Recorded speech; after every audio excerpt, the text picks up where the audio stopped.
తాకట్లో ఉన్న మీ బంగారాన్ని విడిపించి ఆ రోజు ఆన్లైన్ రేటుకి కొంటాం. Sharma gold company. నమస్కారం, వెల్కమ్ టు సుమన్ టీవీ. నేను గీతాంజలి. విశ్వావసు నామ సంవత్సరంలో ద్వాదశ రాశుల వారి జాతక ఫలితాలు ఏ విధంగా ఉన్నాయో తెలుసుకుందాం. వివరించేందుకు ప్రస్తుతం మనతో పాటు ఉన్నారు శ్రీచక్రపీఠం వ్యవస్థాపకులు, ప్రముఖ జ్యోతిష్య పండితులు బ్రహ్మశ్రీ ప్రదీప్ జోషి గురువు గారు. వారితో మాట్లాడదాం. గురుగారు నమస్కారం అండి. శ్రీమాత్రే నమః. గురుగారు, ఈ విశ్వావసు నామ సంవత్సరంలో మిథున రాశి వారి జాతక ఫలితాలు ఏ విధంగా ఉన్నాయో తెలియజేస్తారా? అసలు ఈ సంవత్సరం ఎలా ఉంది? విద్యుద్ధామ సమప్రభాం మృగపతి స్కంధస్థితాం భీషణాం కన్యాభిక్కరవాలకేట విలసదస్తాభినా సేవితాం హస్తైశ్చక్ర గదాసికేట విషికాన్ చాపం గుణం తర్జనీం బిభ్రాణాం అనలాత్మికాం శశిధరాం దుర్గాం త్రినేత్రాం భజే. శ్రీమాత్రే నమః. శ్రీ గురుభ్యో నమః. మేషాది ద్వాదశ రాశుల యొక్క ఫలితాలు మనం ఈ విశ్వావసు నవ సంవత్సరంలో తెలుసుకోబోతున్నాం. మిథున రాశి వారికి ఆదాయము 14, సంపదలు బాగా ఉంటాయి, వ్యయము 2, ఖర్చులు తక్కువ ఉంటాయి. నేను అందుకే చెప్పాను, మిథున రాశి వారు ఏంటంటే నిమ్మకు నీరెత్తినట్టు ఉండండి. మీ పని మీరు చేసుకుంటూ రండి. ఉద్యోగ జీవితంలో ఎట్టి పరిస్థితుల్లో రిస్కులు తీసుకోవద్దు. అట్లాగే రాజపూజ్యము 4, అవమానం 3. మిమ్మల్ని తిట్టేవాళ్ళు 9, మెచ్చుకునే వాళ్ళు 9 ఉంటే తిట్టేవాళ్ళు 3 ఉంటారు.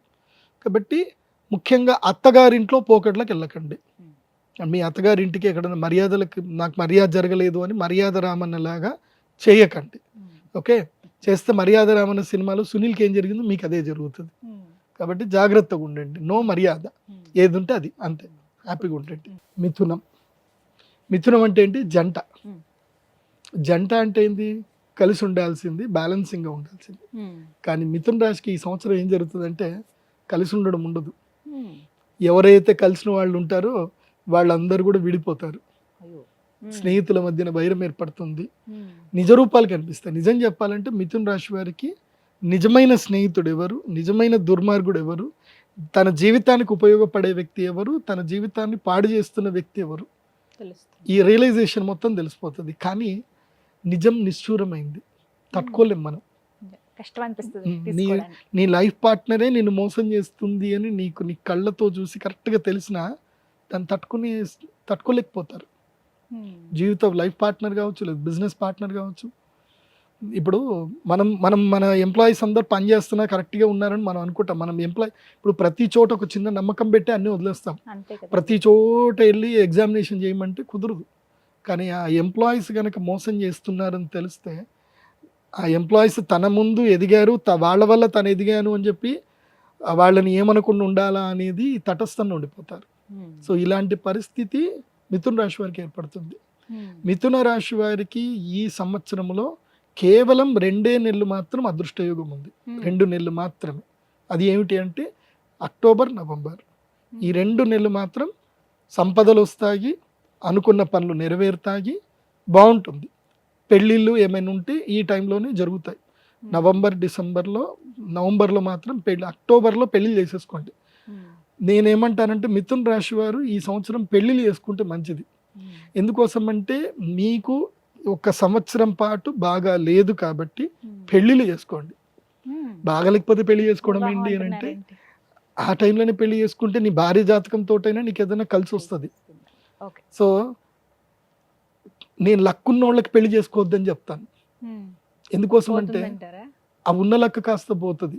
నువ్వు ఆమెకు అటెన్షన్ ఇచ్చే లోపల ఆవిడ అంటది పెళ్ళయింది, నాకేమో అటెన్షన్ ఇస్తలేవు, నువ్వు బిజినెస్ అని తిరుగుతున్నావు అని చెప్పి. అదే చూస్తే అరవింద సమేత సినిమా డైలాగ్ ఉంటుంది, ప్రపంచము నా దగ్గర అంటే మా భుజాల మీద తలబెట్టేసి ప్రపంచాన్ని చూస్తారని చెప్పేసి అంటే అదే డైలాగ్ వినిపిస్తుంది.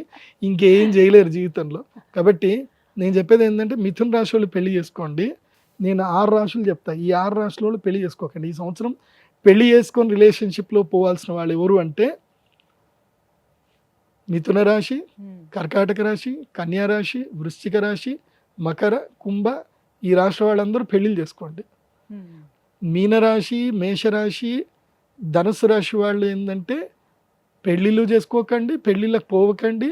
అసలు పెళ్ళి, రిలేషన్షిప్, మ్యారేజ్ ఇది ఏది వద్దు. రిలేషన్షిప్ వద్దు, పెళ్ళి వద్దు, ఏది వద్దు. వీళ్ళకి పెళ్ళి చేసుకోకూడని రాశులు ఏంది అని అంటే వృషభ రాశి, సింహరాశి, తులారాశి, ధనుసు రాశి, మకర రాశి. వీళ్ళందరూ పెళ్లి చేసుకోవద్దు. వద్దు. ఎందుకోసమంటే ఇది అదృష్ట సమయం, ఇది ఉన్న అదృష్టం కాస్త వెళ్ళిపోతుంది. ఎందుకోసమంటే నువ్వు ఆ టైంలో పెళ్ళాన్ని చూసుకుంటావా, నీ జీవితాన్ని చూసుకుంటావా? సో పెళ్ళంటే ఇంకా ఉంటుంది, ఇంకా మళ్ళీ హనీమూన్ ట్రిప్ అనాలి, అక్కడ అనాలి, ఇక్కడ అనాలి, టైం అంతా అటే పోతుంది, వేస్ట్ అయిపోతుంది. సో కావాలంటే మొదలే చెప్పండి, గురుగారు చెప్పారు నాకు పెళ్లి చేసుకోవద్దని చెప్పారు, నన్ను సంవత్సరం పాటు నువ్వు వదిలేస్తాను, నన్ను ఏమి ఇబ్బంది పెట్టినట్టే చేసుకుంటా అని చెప్పి అగ్రిమెంట్ చేసుకోండి. సో మిథున రాశి వారికి నేను చెప్పేది ఏంటంటే ఈ సంవత్సరం మీకు దురదృష్ట యోగం ఎక్కువగా ఉంది. సో మిథున రాశి వారికి నేను ఈ సంవత్సరం ఇచ్చే అడ్వైజ్ ఏంటంటే మీరు keep quiet in your job. మీ ఉద్యోగంలో చాలా సైలెంట్గా జాబ్ చేస్తూ ఉండండి. బీ లైక్ ఏ వెల్, అంటే బావిలాగా ఉండండి. బావిలో మనము రాయి వేసినా బంతి వేసినా అటే పోతుంది. Don't be like a wall, గోడలాగా ఉండకండి. ఎవరు ఏదైనా రియాక్ట్ అవ్వకండి. రియాక్ట్ అయిపోయారు అంటే నష్టం మీకే. తిన్నామా, పడుకున్నామా, తెల్లారిందా, ఎవరైనా ఏదైనా అడిగితే గుర్తులేదు, మర్చిపోయా, ఇవి మాత్రం చెప్పండి. ఎవరైనా అడిగితే ఏమో అని చెప్పండి తప్ప దేనికి రియాక్ట్ అవ్వకండి, దేనికి ప్రామిస్ చేయకండి, ఎవరికి ఏవి ప్రామిస్ చేయకండి. ప్రామిస్ లేదు చేసినా ఈ సంవత్సరం నిలబెట్టుకోలేరు. మీ పాటికి మీరు జాగ్రత్తగా ఉండండి. ఇప్పుడు మనం ఫ్లైట్లో వెళ్ళేటప్పుడు అప్నే నకాబ్ పైలే సమాలిజీ అని అంటారు. అంటే ఏదైనా జరిగితే ఫస్ట్ మీ యొక్క ఆక్సిజన్ మీద పెట్టుకోండి, తర్వాత మీరు ఇతరులకు హెల్ప్ చేయండి అని చెప్తారు. అట్లా ఫస్ట్ మీ ఆక్సిజన్ మీరు చూసుకోండి. కాబట్టి మీ వరకు మీరు ఉండండి, ఎక్కువగా కామెంట్స్ చేయకండి, ఎక్కువగా సోషల్ మీడియాలో రియాక్ట్ అవ్వకండి. ముఖ్యంగా మిథున రాశిలో దశమ స్థానం లోపలికి మనకి ఏది 9వ స్థానం లోపలికి రాహు వెళ్ళిపోతాడు కాబట్టి అదృష్టాన్ని తినేస్తాడు రాహు. నీకు వచ్చేది కూడా రాకుండా పోతుంది. కాబట్టి మెయిన్గా గాసిప్స్లో అస్సలు ఇంటరాక్ట్ అవ్వకూడదు. ఇప్పుడు ఒక ఆఫీస్ హెడ్ ఉంటాడు, ఆయన గురించి ఏదో స్టాఫ్ రూమ్లో గాసిప్ జరుగుతూ ఉంటాయి. ఆ గాసిప్స్లో వీళ్ళు ఏదైనా అరిచారనుకో, వీళ్ళదే రికార్డ్ చేసి అడిగి పంపిస్తారు, అయిపోయి ఇంకా ఇష్క. కాబట్టి గాసిప్స్లో జోలికి వెళ్ళకండి. ఎంతవరకు ఉందో అంత మంచిగా బాగుంది, అంతకు మించి ఎక్కువ మాట్లాడద్దు. ఎక్కువ వినండి, తక్కువ మాట్లాడండి మిథున రాశి. అండ్ మీకు నేను చెప్పేది ఏంటంటే అక్షయ తృతీయ రోజున మహాలక్ష్మి యాగం చేసుకోండి. ఈ నష్టం రాకుండా ఆ అమ్మవారు నిన్ను కాపాడుతుంది. అక్షయ తృతీయ ఏప్రిల్ 30వ తారీఖు అక్షయ తృతీయ రోజు అమ్మవారి దగ్గరికి రండి, మహాలక్ష్మి యాగం చేయండి. ఆ అమ్మ అనుగ్రహంతో మీకు ఆ 2 నెలలు కూడా మీకు జాక్పాట్లో అదృష్టం కలిసి వచ్చే అవకాశం ఉంటుంది. ఏ రాశి అనేది తెలియదండి, నక్షత్రం చాలా మందికి ఐడియా ఉండదు, ఏ రాశో తెలియదు. మరి మా జాతకాలు మేము ఎలా చూసుకోవాలండి? మాకేమో ఏమైనా పరిహారాలు చేసుకుందామన్నా ముందు నక్షత్రము రాశి అడుగుతున్నారు, అలా కూడా చేసుకోవడానికి వీలు లేకుండా పోయింది. ఇంక ఇంతేనా, తెలుసుకోవడం ఏమైనా కుదురుతుందా అని అడిగే వాళ్ళు చాలా మంది ఉంటారు. వారికి సమాధానం సింపుల్, నేను ఒకటే చెప్తాను. యస్య నాస్తి కిల జన్మపత్రిక యా శుభాశుభ ఫలప్రదాయని అంధకం భవతి తస్య జీవితం దీపహీనమివ మందిరం నిషి. దీని అర్థం ఏంటంటే దీపము లేని గదిలో మనకి ఏది కనబడదు. ఇప్పుడు ఈ గది ఉంది, ఇక్కడ మొత్తం లైట్లను ఆఫ్ చేసేసారు, మనకి ఏవి ఎక్కడనే కనబడవు కదా. దీపం ఉంటే అన్నీ కనబడతాయి. సో అట్లాగే జాతకం లేని వ్యక్తికి తన జీవితంలో తను ఎక్కడున్నాడు అంటే ఈ కాలచక్రంలో తనకి మంచి పొజిషన్లో ఉన్నాడా చెడ్డ పొజిషన్లో ఉన్నాడా ఎక్కడ తెలియదు. అది తెలియజెప్పేదే జాతకం.